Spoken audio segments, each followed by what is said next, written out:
your dog or cat is most likely your bestie, so if you plan to enjoy these hot days with them, there are some things to keep in mind to ensure that you keep them safe.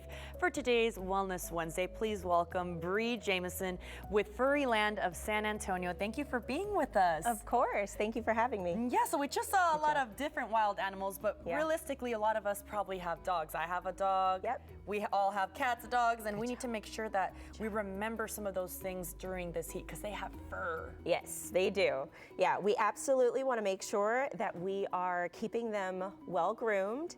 And so Furryland can actually help with that, but you want to make sure that you're brushing in between those grooms also. Okay. Using a nice de-shed brush to keep those dogs that shed, or if you're like Sweet Kenobi here and you have a hypoallergenic coat, then you just want to make sure that you're brushing them out regularly to prevent matting, which could cause some overheating. Okay, and how can we ensure that all of the pets stay nice and cool? So we want to make sure that we treat them the same way that we treat ourselves. So their coats help to keep them cool. You don't necessarily have to shave them down in the summer unless there is severe matting, and then we do want to do that. And we want to make sure that we're offering them plenty of water, the same amount that you would drink. They're probably thirsty if you're thirsty. You want to make sure that you give them plenty of opportunity to cool off, and that you also give them shelter if it is hot and you're taking them outside.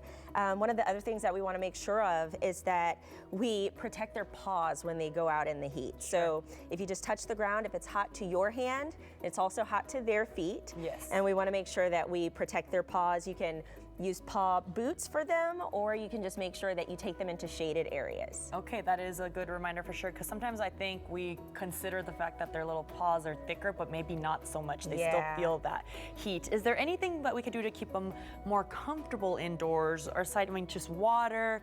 You can also put water on them too, right? Yeah, so you can do that.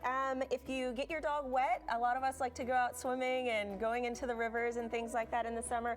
You can do that. That helps to keep them cool just the same way that it helps to keep us cool. But you also want to make sure that you're conditioning their fur and brushing it as you need to whenever you do take them out, because getting them wet can cause a little bit more matting. And so just brushing them thoroughly after you get them wet is really a good idea. And what about those pesky fleas? Definitely get them on some meds, right? Okay, so with fleas in Central Texas, we have very, very resilient fleas and ticks. You want to make sure that you are using a prescription flea and tick preventative. Sure. You don't want to use the ones that are kind of like at the stores, just the regular collars. Those are not really a good fit for our Central Texas fleas and ticks. They're hardy. So we want to make sure that we go to our vets and that we're using a prescription flea and tick preventative. And how can people get in touch with you guys if they want more information? I know that you specialize in grooming, so they can probably just give you a call, right? Yeah, absolutely. We're San Antonio's only luxury mobile groomer. We provide all-inclusive services, and they can reach out to us by calling 210-305-4170, or they can follow us online by going to www.furryland.us. All right, well, thank you both. Kenobi, you are so